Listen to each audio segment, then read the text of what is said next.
اما بعد فاعوذ باللہ من الشیطان الرجیم بسم اللہ الرحمن الرحیم رب اشرح لی صدری ویسر لی امری واحلل عقدۃ من لسانی یفقہوا قولی۔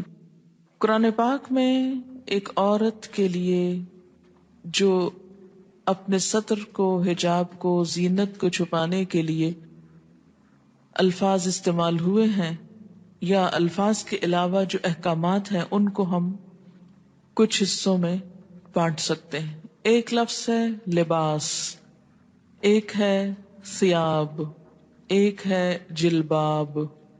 یہ تو ہے لفظوں کا استعمال، لباس، ثیاب، جلباب، یہ تین لفظ قرآن نے استعمال کیے۔ لباس کہتے ہیں اس کپڑے کو جو جسم ڈھانکتا ہے، لباس، ڈریس جس کو آپ کہتے ہیں، جیسے شرٹ ہے، پاجامہ ہے، جو جسم کے ساتھ لگا ہوتا ہے۔ ثیاب اور جلباب وہ کپڑا ہے جو لباس سے اوپر ہوگا۔ پھر لباس کے مختلف حصے بھی استعمال ہوئے ہیں، مثلاً خمار، پھر سرابیل ایک اور جگہ پر استعمال ہوتا ہے، سرابیل من قطران جہنمیوں کے لباس کے لیے استعمال ہوا ہے شلوار کے معنی میں۔ اسی طرح قمیص، تو ایک ہے قمیص جو اوپر کا لباس ہے، پاجامہ یا شلوار جو ہے وہ اس کو مکمل کرتا ہے۔ عورتوں کے لیے ایک زائد ڈریس ہے مردوں سے، اور وہ ہے خمار جس کا سورۃ النور میں ذکر ہوا ہے، دوپٹہ۔ یہ سب کچھ لباس میں شامل ہو جاتا ہے۔ اس کے بعد ثیاب اور جلباب باہر جانے کے لیے استعمال ہوتا ہے۔ یہاں بوڑھی عورتوں کو کیا کہا کہ باہر جاتے ہوئے پھر وہ بڑی چادر جس کو ثیاب ان کا بولا گیا وہ اتار دیں، کیونکہ اگر ثیاب سے مراد لباس ہوتا تو پھر آپ خود سوچ سکتے ہیں کہ اس کا معنی کیا بنتا ہے۔ سورۃ الاحزاب میں آتا ہے یا ایھا النبی قل لازواجک وبناتک ونساء المؤمنین یدنین علیہن من جلابیبہن۔ تو اس سے کیا پتہ چلتا ہے کہ گھر کے اندر تو لباس ہوگا، گھر کے باہر جلباب ہوگا، ثیاب ہوگا۔ کچھ زینت ایسی ہے کہ جو گھر کے اندر چھپانی ہوگی، اس کو ستر بولتے ہیں، جو ایک عورت عورت کے سامنے یا ایک مرد مرد کے سامنے چھپاتا ہے، یا ایک عورت اپنے محرم رشتہ داروں کے سامنے چھپاتی ہے، یا کچھ نامحرم رشتہ داروں کے سامنے، اور ایک حجاب ہے جو غیر محرم لوگوں کے سامنے استعمال کیا جاتا ہے۔ یہ ہے خلاصہ اس حکم کا جو ایک عورت کو اپنے جسم کی حفاظت کے لیے قرآن پاک میں دیا گیا ہے۔ پہلی چیز کیا ہے، یہ سمجھ لیجئے کہ لباس کس کا نام ہے، ثیاب کس کا نام ہے، حجاب کس کو کہتے ہیں، کیونکہ حجاب کا لفظ بھی آتا ہے، یعنی لفظ حجاب بھی استعمال ہوا ہے۔ حجاب کہتے ہیں پردے، آڑ، اوٹ کو۔ سورۃ الاحزاب میں آتا ہے ازواج مطہرات کو حکم دیا گیا وَإِذَا سَأَلْتُمُوهُنَّ مَتَاعًا فَاسْأَلُوهُنَّ مِنْ وَرَائِ حِجَاب۔ جب تم ان سے کوئی چیز مانگو تو حجاب کے پیچھے سے مانگو۔ تو حجاب ضروری نہیں کہ جسم پر ہو، حجاب کا لفظ جسم کے لیے بھی استعمال ہو سکتا ہے، جسم کے اوپر کپڑے کے لیے، یا آڑ یا اوٹ کی بات ہے، مثلا دروازے کے اوپر جو پردہ لٹکا ہوا ہے، یا کسی بھی ایسی جگہ پر کہ جو عورتوں کے بیٹھنے کی جگہ ہے جس کے پیچھے وہ چھپ کر بیٹھی ہوئی۔ حجبہ کا مطلب ہوتا ہے چھپنا۔ یا بنی آدم، اے آدم کی اولاد۔ بنی ویسے تو ابن سے ہے اور اس کی جمع بنین ہے، اور مضاف ہونے کی وجہ سے نون اڑ گیا ہے تو بنی آدمہ رہ گیا بنین آدمہ کی بجائے، لیکن مراد اس سے مرد اور عورتیں سبھی ہیں۔ جب بنی آدم کہا جاتا ہے یا جیسے بنی اسرائیل کہا جاتا ہے تو اس سے مراد بنی اسرائیل کے صرف مرد نہیں، عورتیں بھی ہیں۔ تو یہاں بھی بنی آدم سے مراد مرد و عورت دونوں ہیں۔ اے آدم کے بچوں، اے آدم کی اولاد، اے انسانوں، قد انزلنا علیکم لباسا، یقیناً ہم نے تم پر لباس اتارا ہے۔ انزلنا ہم نے نازل کیا، علیکم تم پر، لباسن لباس۔ یعنی انسان کے اندر لباس پہننے کا جذبہ یا خیال ہم نے اس کے دل میں ڈالا. اسی لیے حضرت آدم علیہ السلام اور حضرت حوا کا جب شاہی لباس اترا، جنت کا لباس، تو کیا ہوا؟ فوراً ہی پتوں سے اپنے آپ کو ڈھانپنے لگے. تو یہ کیا تھا؟ وہی الہام یا وہی جبلت جس پر انسان پیدا ہوا ہے. قد انزلنا علیکم لباسا، ہم نے تم پر لباس اتارا ہے، یواری سوآتکم، جس کا مقصد کیا ہے؟ یواری، جو چھپاتا ہے، سوآتکم، تمہارے جسم کے قابل شرم حصوں کو، تمہاری شرم گاہوں کو. سوآت سوأتن سے ہے.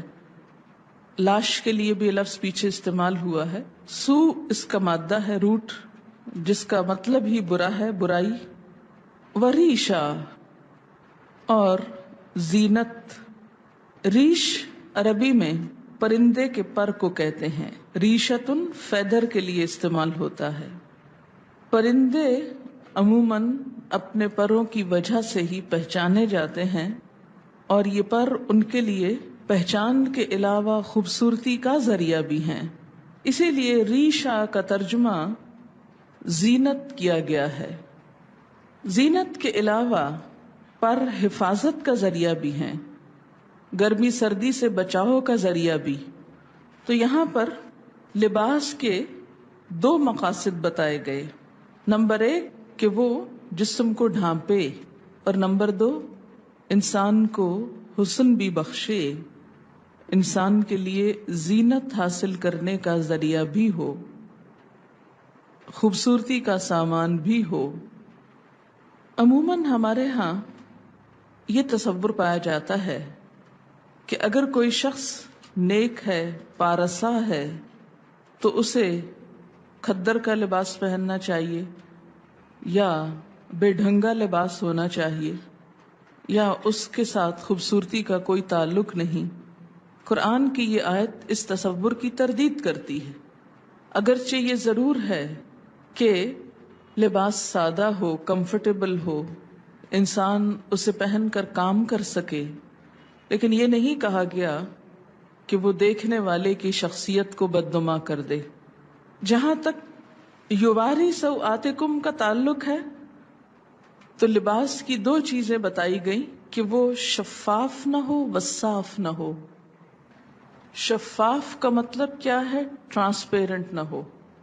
یواری، چھپائے. اگر کوئی لباس جسم کو چھپاتا نہیں، یواری کی صفت پوری نہیں کرتا، تو وہ بھی اسلامی لباس نہیں. اور دوسرا وصاف نہ ہو. وصاف کا کیا مطلب؟ اتنا ٹائٹ نہ ہو کہ جس سے جسم کے اعضاء الگ الگ نظر آنے لگے. نہ مردوں کے لیے یہ پسندیدہ ہے اور نہ ہی عورتوں کے لیے. اب آپ دیکھیں کہ یہ جو شرط لگائی گئی، یواری، جو چھپائے.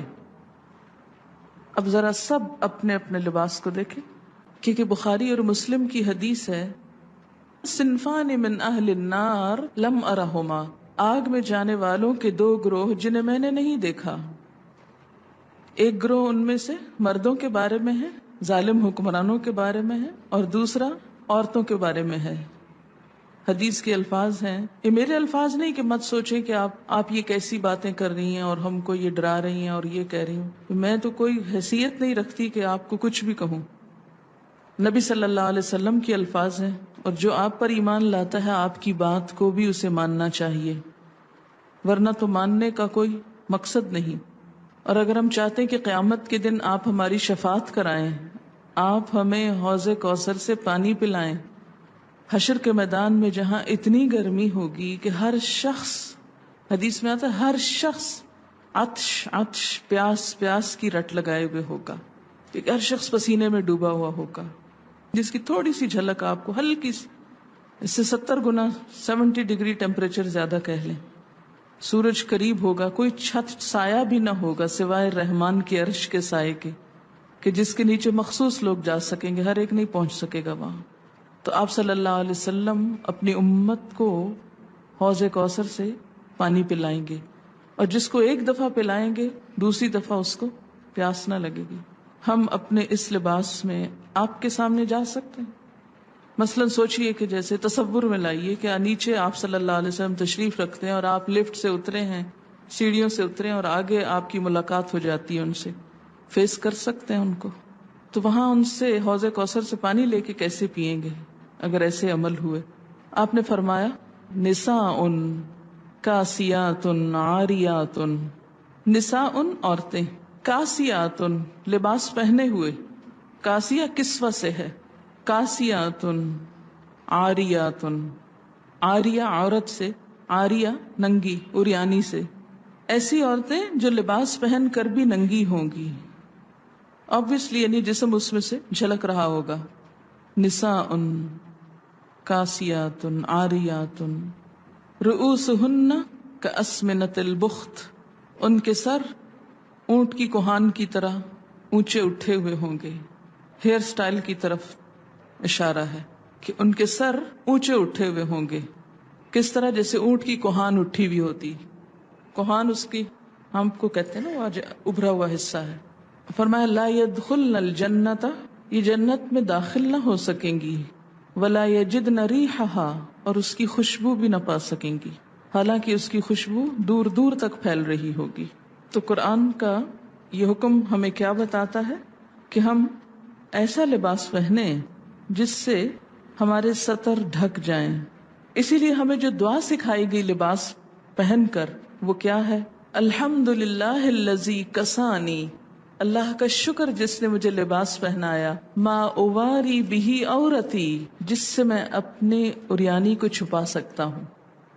تو اس دعا میں بھی یہی لفظ ہے، وَأَتَجَمَّلُ بِهِ فِي حَيَاتِي، اور میں اپنی زندگی میں اس سے خوبصورتی حاصل کرتا ہوں۔ تو لباس کا دوسرا مقصد کیا ہے؟ وریشا، خوبصورت لباس ہو۔ خوبصورتی پسندیدہ ہے، لباس میں ڈیزائننگ میں حرج نہیں۔ ایک آدمی نے پوچھا یا رسول اللہ صلی اللہ علیہ وسلم، ایک آدمی کو یہ پسند ہے کہ اس کا لباس خوبصورت ہو، تو کیا یہ تکبر ہے؟ آپ نے فرمایا ان اللہ جمیل، بے شک اللہ خوبصورت ہے، یحب الجمال، خوبصورتی کو پسند کرتا ہے۔ اللہ تعالیٰ خود خوبصورت ہے، خوبصورتی کو پسند کرتا ہے۔ تکبر تو حق کو نہ ماننے اور دوسروں کو حقیر سمجھنے کا نام ہے۔ تکبر کیا ہے؟ حق کو نہ ماننا، بات سمجھ بھی آ جائے قبول نہ کرنا۔ جیسے آج یہ بات ہوئی، اب آپ میں سے کچھ لوگ اپنے عمل کو بدل لیں گے اور کچھ پرواہ بھی نہیں کریں گے، کوئی نہ کوئی تعویل ڈھونڈ لیں گے، کسی کا تو کچھ نقصان نہیں اس میں، ان کا اپنا ہی ہے۔ فرمائے تکبر تو حق کو نہ ماننا اور دوسروں کو حقیر سمجھنا ہے۔ البتہ شہرت کے لیے لباس پہننے پر وعید ہے، شہرت کا لباس، دکھاوے کا، دوسروں کو مروب کرنے کا۔ حدیث پاک میں ہے من لبس ثوب شہرت فی الدنیا البسہ اللہ ثوب مذلت یوم القیامہ، جو شخص دنیا میں شہرت کا لباس پہنے گا اللہ قیامت کے دن اسے ذلت کا لباس پہنائے گا۔ مشکات کی روایت ہے لباس قیمتی بھی ہو سکتا ہے لیکن اپنی حیثیت کے مطابق، اسراف نہ ہو۔ یہ نہیں کہ کھانے کو ہے نہیں اور ساری آمدنی لباس پر لگ رہی ہے، پوری کی پوری تنخواہ خواتین کی صرف لباس کی خریداری میں چلی جائے تو یہ اسراف ہوگا۔ مثلاً آپ صلی اللہ علیہ وسلم نے ایک مرتبہ ایک چادر پہنی جس کی قیمت 1000 روپے کے برابر تھی۔ اب 1000 روپے کی ویلیو بھی بدلتی رہتی ہے۔ اسی طرح امام ابو حنیفہ رحمت اللہ علیہ کی ایک چادر تھی جس کی قیمت 400 اشرفیاں تھی۔ 400 اشرفیاں، اشرفی کس کا سکہ ہوتی؟ سونے کا۔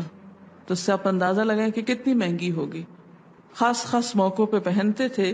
اس کا یہ مطلب نہیں کہ ہم لاکھوں کا دلہن کا جوڑا بنا کے بیٹھ جائیں کہ امام ابو حنیفہ کی چادر ایسی تھی۔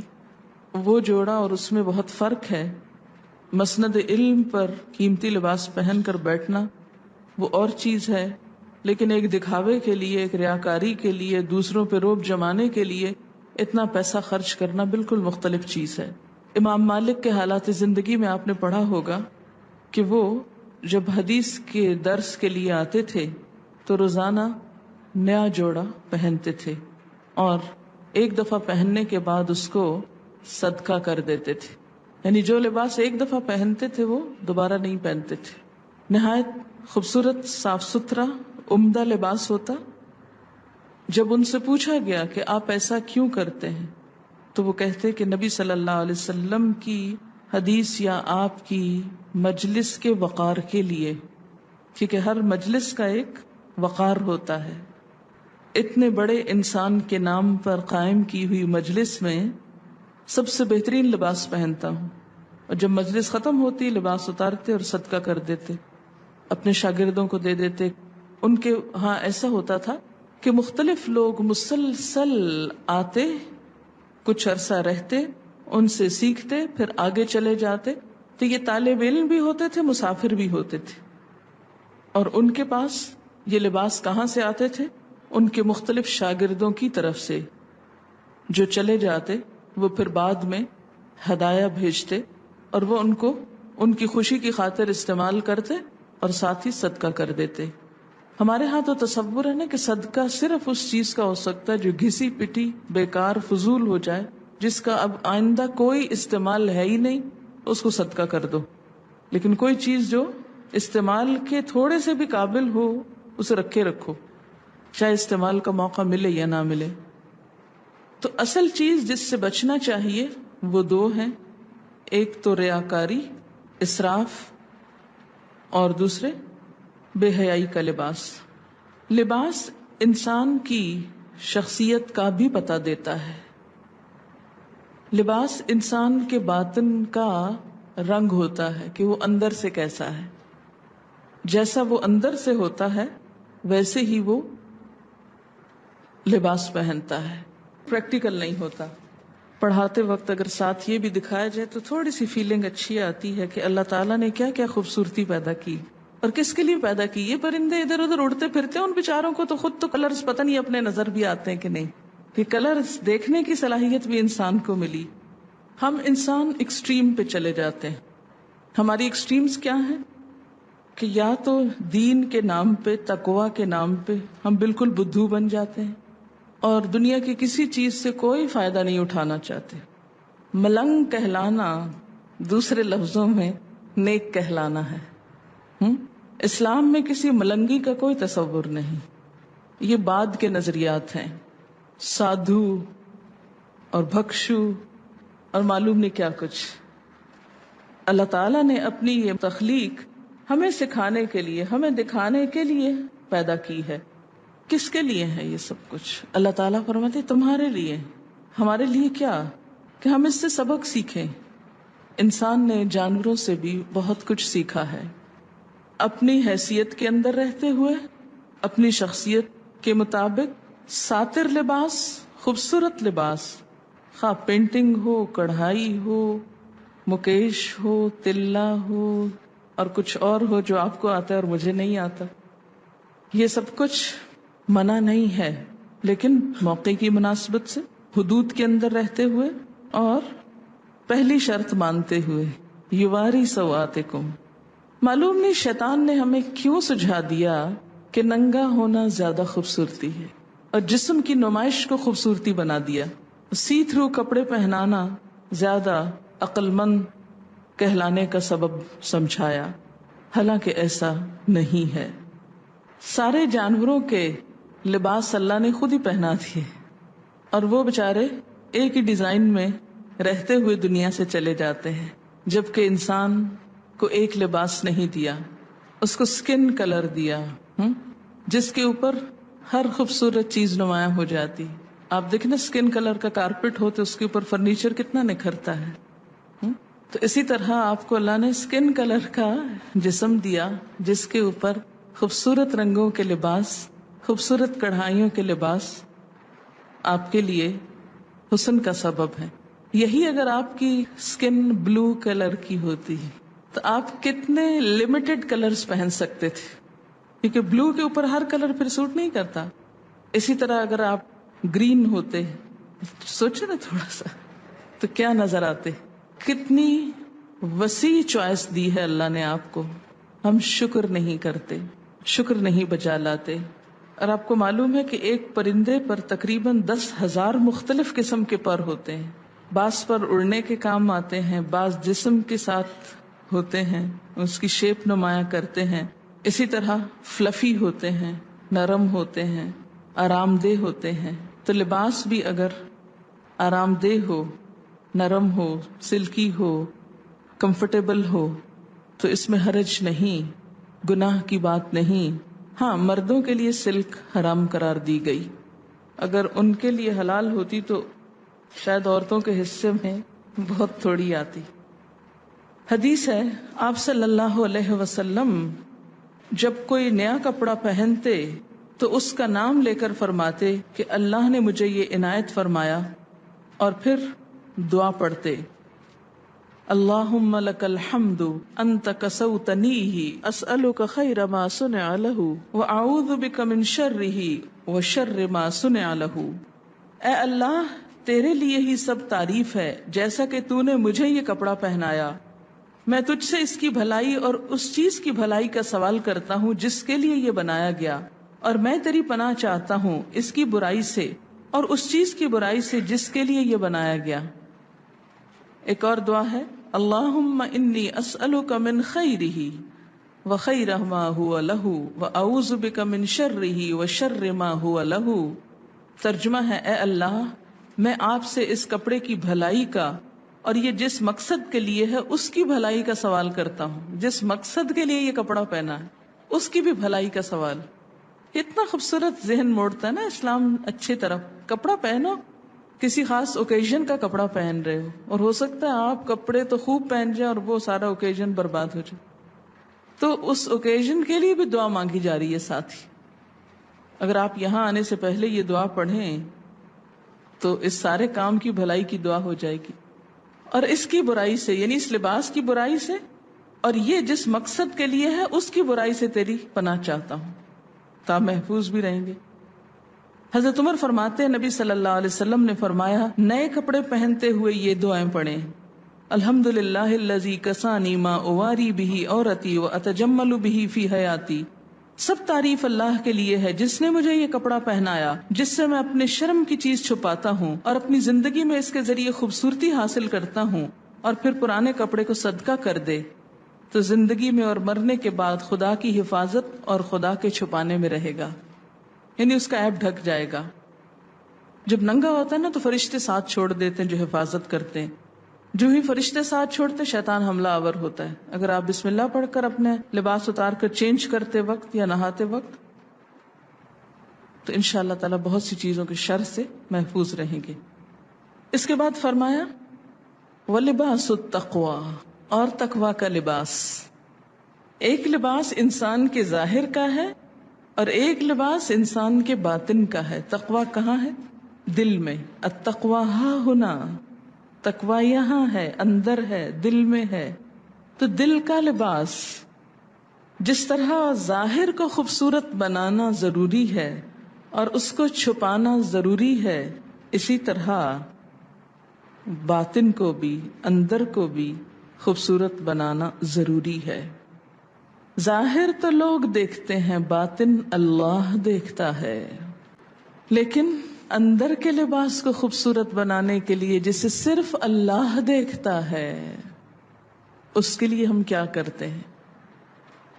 لباس التقوی، تقوی کا لباس باہر بھی ہوگا. ظاہر ہے کہ وہ جب اللہ کی مرضی کے مطابق ہوگا تو تقوی کا ہوگا، اور اگر شیطان کی مرضی کے مطابق ہے، یاد رکھیے شیطان نے لباس اتروائے تھے.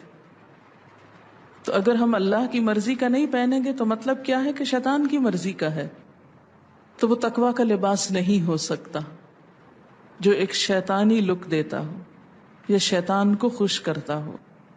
اور اسی طرح اندر کا لباس، دل کا لباس اللہ کا خوف. تقوی کیا ہے؟ اللہ کا خوف، حق کو مان لینا، اپنے لیے اور دوسروں کے لیے ایک ہی معیار، خود کو بندہ سمجھنا، تواضع اختیار کرنا، یہ سب کچھ اندر کے لباس میں ہے. اپنے دل کو اپنے اندر کو حسد، بغض، نفرت، عداوت سے پاک کرنا. وہ چیزیں جو ہم ظاہر نہیں کر سکتے اندر بھی جمع نہ کر کے رکھیں. آپ کسی سے نفرت کرتے ہیں، ظاہر نہیں کر سکتے تو کوشش کریں اندر سے بھی نکل جائے، اس پہ توجہ نہ دیں. پھر فرمایا ذالک خیر، یہ اچھا ہے، یہ زیادہ اچھا لباس ہے. ظاہری لباس پہ تو بہت وقت لگاتے ہو، توجہ دیتے ہو، اندر کے لباس کو بھی توجہ دو، اور یہ زیادہ اچھا ہے. جسے تقوی کا لباس مل گیا اسے سب کچھ مل گیا. لعلہم یذکرون، شاید کہ وہ نصیحت پکڑیں، شاید کہ بات سمجھ جائیں. اللہ تعالیٰ یہ کیوں کہہ رہے ہیں شاید کہ؟ یہ کیوں نہیں کہتے وہ ضرور مان جائیں گے، ضرور نصیحت قبول کریں گے؟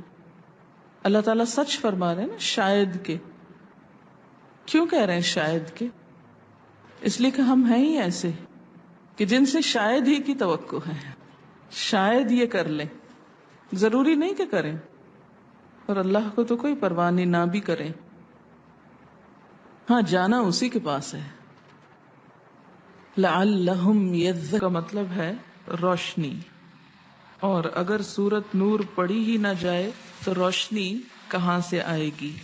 اس میں خاص طور پر خواتین کے لیے روشنی ہے، بہت سی ہدایات ہیں. سب سے پہلی آیت ہے سورتن، ایک سورت ہے، انزلناہا، جسے ہم نے نازل کیا ہے، وفرضناہا، اور اس کو ہم نے فرض کیا ہے، یعنی لازم قرار دیا ہے. اس کے احکامات جو ہیں ان سے فرار نہیں. ہاں، وَأَنزَلْنَا فِيهَا آيَاتٍ بَيِّنَاتٍ، اور اس میں ہم نے بڑی واضح آیات اتاری ہیں کہ کوئی کل یہ نہ کہے، بہانہ نہ کرے ہمیں تو سمجھ نہیں آئی تھی کہ اللہ تعالیٰ چاہتے کیا تھے. نہیں، بڑی واضح باتیں ہیں. کس لیے ہے؟ لَعَلَّكُمْ تَذَكَّرُونَ، تاکہ تم سبق لو، تاکہ تم نصیحت پکڑو. یہ لفظی ترجمہ نصیحت پکڑو تاکہ تمہیں یاد دہانی ہو جائے. ذکر بمانا یاد دہانی. قل للمؤمنین، کہہ دیجئے مومن مردوں کو، یغضوا، جھکا کر رکھیں، من ابصارہم، اپنی نگاہوں میں سے، ویحفظوا، اور حفاظت کریں، فروجہم، اپنی شرمگاہوں کی. ذالکا، یہ بات، ازکا لہم، زیادہ پاکیزہ ہے ان کے لیے. ان اللہ، بے شک اللہ تعالی، خبیر، باخبر ہے، خبر رکھنے والا ہے، بما یصنعون، ساتھ اس کے جو کچھ وہ کر رہے ہیں. اس آیت میں مومن مردوں سے خطاب ہے، اور اگلی آیت میں مومن عورتوں سے.